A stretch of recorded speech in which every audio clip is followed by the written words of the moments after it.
کہ نبی پاک کی ناراضگی دیکھیں، حضور کا جلال دیکھیں، غضب سے ان کے خدا بچائے، حضور کا جلال دیکھیں۔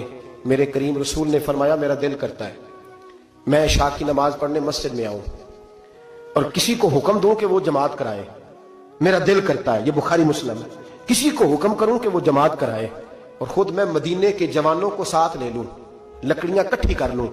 اور فرمایا جو لوگ عشاء کی نماز پڑھنے نہیں آتے میرا دل کرتا ہے ان کے گھروں کو آگ لگا دوں، جل جائیں، وہ برباد ہو۔ اتنی ناراضگی، اتنی ناراضگی۔ حضرت ابو ہریرہ یہ حدیث سنایا کرتے تھے تو رویا کرتے تھے، فرماتے تھے اتنا سخت حکم۔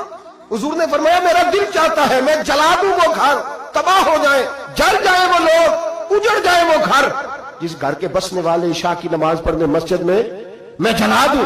تو کیسے کہتا ہے میرے گھر میں برکت آ جائے گی اور میں نماز نہ پڑھوں؟ تو کیسے کہتا ہے سکون آ جائے گا اور میں نماز پڑھنے نہ جاؤں؟ جس سے رسول پاک ہی ناراض ہے، جس سے نبی پاک ہی ناراض ہے، اور حضور فرماتے ہیں فلاں گھر برباد ہو جائے تو آباد کیسے ہو سکتا ہے؟ خدا نے ان کی زبان کو وہ اختیار دیا، جو نکلی منہ سے ان کے وہ بات ہو کے رہی۔ میرے حبیب پاک سید عالم علیہ السلام نے فرمایا دل چاہتا ہے جلا دوں، اگر مجھے عورتوں کا خیال نہ ہوتا، اگر مجھے بچوں کا خیال نہ ہوتا تو میں جلا ڈالتا وہ گھر۔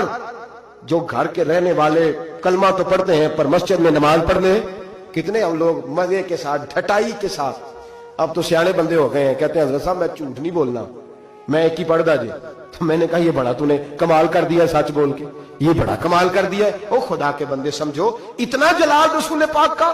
فرمایا میرا دل کرتا ہے جلا دوں اس گھر کو جس گھر کے لوگ عشاء کی نماز پڑھنے مسجد میں نہیں آتے۔